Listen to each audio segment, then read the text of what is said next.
Hello, and thanks for tuning in. In today's video, I'll show you how to enable or disable JavaScript in the Microsoft Edge mobile app.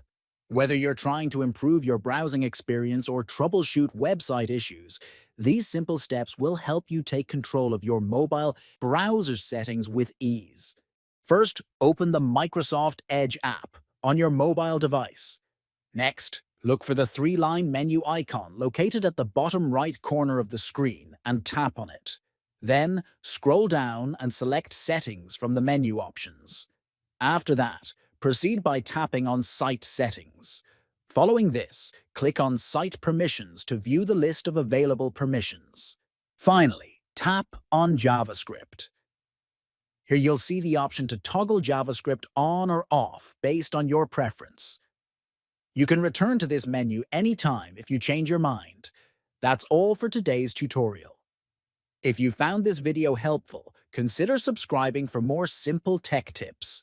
Feel free to ask questions in the comments. See you next time.